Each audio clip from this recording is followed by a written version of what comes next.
اس نے اپنی بیت کی چھڑی کو ایک انگلی پر گھمانے کی کوشش کی مگر کامیابی نہ ہوئی اور چھڑی زمین پر گر پڑی۔ او سوری کہہ کر زمین پر جھکا اور چھڑی کو اٹھا لیا۔ نوجوان نے شام سے اب تک اپنی مٹر گشت کے دوران میں جتنی انسانی شکلیں دیکھی تھی ان میں سے کسی نے بھی اس کی توجہ کو اپنی طرف منتف نہیں کیا تھا۔ فی الحقیقت ان میں کوئی جاذبیت تھی ہی نہیں، یا پھر وہ اپنے حال میں ایسا مست تھا کہ کسی دوسرے سے اسے سروکار ہی نہ تھا۔ مگر ابھی اس نے آدھی ہی سڑک پار کی ہوگی کہ اینٹوں سے بھری ہوئی ایک لاری پیچھے سے بگولے کی طرح آئی اور اسے روندتی ہوئی میکیوڈ روڈ کی طرف نکل گئی۔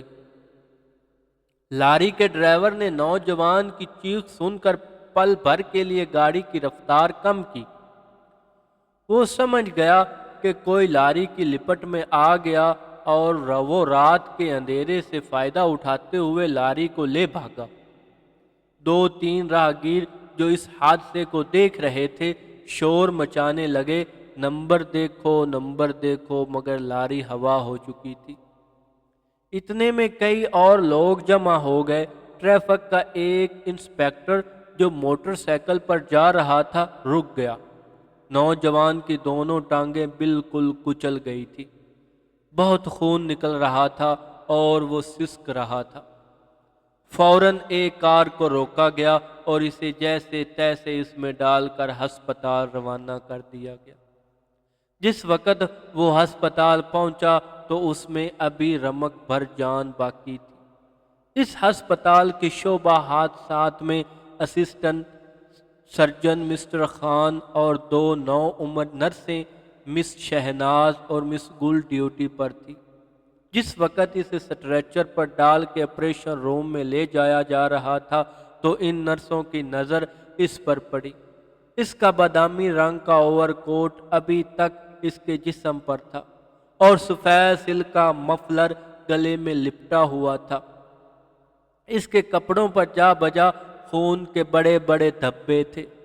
کسی نے ازا درد مندی اس کی سبز فلیٹ ہیٹ اٹھا کے اس کے سینے پر رکھ دی تھی تاکہ کوئی اڑا نہ لے جائے۔ شہناز نے گل سے کہا، کسی بھلے گھر کا معلوم ہوتا ہے بیچارہ۔ گل دبی آواز میں بولی، خوب بن ٹھن کے نکلا تھا بیچارہ۔ ڈرائیور پکڑا گیا یا نہیں؟ نہیں، بھاگ گیا۔ کتنے افسوس کی بات ہے۔ آپریشن روم میں اسسٹنٹ سرجن اور نرسیں چہروں پر جراحی کے نقاب چڑھائے جنہوں نے ان کی آنکھوں سے نیچے کے سارے حصے کو چھپا رکھا تھا اس کی دیکھ بھال میں مصروف تھے۔ اسے سنگے مرمر کی میز پر لٹا دیا گیا۔ اس نے سر میں جو تیز خوشبودار تیل ڈال رکھا تھا اس کی کچھ مہک ابھی تک باقی تھی۔ پٹیاں ابھی تک جمی ہوئی تھی۔ حادثے سے اس کی دونوں ٹانگیں تو ٹوٹ چکی تھی مگر سر کی مانگ نہیں بگڑنے پائی تھی۔ اب اس کے کپڑے اتارے جا رہے تھے۔ سب سے پہلے سفید سلک کا گلو بند اس کے گلے سے اتارا گیا۔ اچانک نرس شہناز اور نرس گل نے بیک وقت ایک دوسرے کی طرف دیکھا۔ اس سے زیادہ وہ کر بھی کیا سکتی تھی؟ چہرے جو دلی کفایت کا آئینہ ہوتے ہیں جرائی کے نقاب تلے چھپے ہوئے تھے اور زبانیں بند۔ نوجوان کے گلو بند کے نیچے نکٹائی اور کالر تو کیا سرے سے قمیض ہی نہیں تھی۔ اوور کوٹ اتارا گیا تو نیچے سے ایک بوسیدہ اونی سویٹر نکلا جس میں جا بجا بڑے بڑے سوراخ تھے۔ ان سوراخوں سے سویٹر سے بھی زیادہ بوسیدہ اور میلا کچیلا ایک بنیان نظر آ رہا تھا۔ نوجوان سلک کے گلو بند کو کچھ اس ڈھب سے گلے پر لپیٹتے رکھتا تھا کہ اس کا سارا سینہ چھپا رہتا تھا۔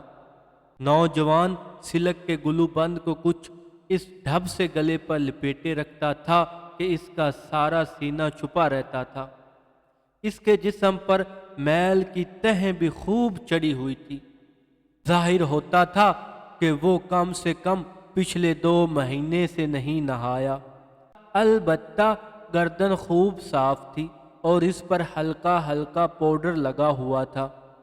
سویٹر اور بنیان کے بعد پتلون کی باری آئی۔ پتلون کو پٹی کے بجائے ایک پرانی دھجی سے، جو شاید کبھی نکٹائی ہوگی، خوب کس کے باندھا گیا تھا۔ بٹن اور بکسوے غائب تھے۔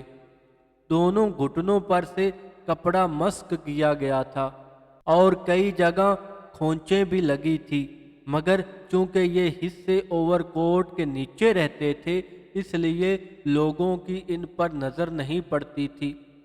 اب بوٹ اور جرابوں کی باری آئی اور ایک مرتبہ پھر مس شہناز اور مس گل کی آنکھیں چار ہوئیں۔ بوٹ تو پرانے ہونے کے باوجود خوب چمک رہے تھے، مگر ایک پاؤں کی جراب دوسرے پاؤں کی جراب سے بالکل مختلف تھی۔ پھر دونوں جرابیں پھٹی ہوئی بھی تھی، اس قدر کہ ان میں سے نوجوان کی میلی میلی ایڑیاں نظر آ رہی تھی۔ بلا شبہ اس وقت تک وہ دم توڑ چکا تھا۔ اس کا جسم سنگ مرمر کی میز پر بے جان پڑا تھا۔ اس کا چہرہ جو پہلے چھت کی سمت تھا، کپڑے اتارنے میں دیوار کی طرف مڑ گیا تھا۔ معلوم ہوتا تھا کہ جسم اور اس کے ساتھ روح کی اس برہنگی نے اسے خجل کر دیا ہے اور وہ اپنے ہم جنسوں سے آنکھیں چرا رہا ہے۔ اس کے اوور کوٹ کی مختلف جیبوں سے جو چیزیں برآمد ہوئیں وہ یہ تھیں: ایک چھوٹا سا سیاہ کنگا، ایک رومال، 6.5 آنے، ایک بجا ہوا آدھا سگریٹ، ایک چھوٹی سی ڈائری جس میں لوگوں کے نام اور پتے لکھے تھے، نئے گرامو فون ریکارڈوں کی ایک ماہانہ فہرست اور کچھ اشتہار جو مٹر گشت کے دوران میں اشتہار بانٹنے والوں نے اس کے ہاتھ میں تھما دیے تھے اور اس نے انہیں اوور کوٹ کی جیب میں ڈال لیا تھا۔ افسوس کہ اس کی بیعت کی چھڑی جو حادثے کے دوران میں کہیں کھو گئی تھی اس فہرست میں شامل نہ تھی۔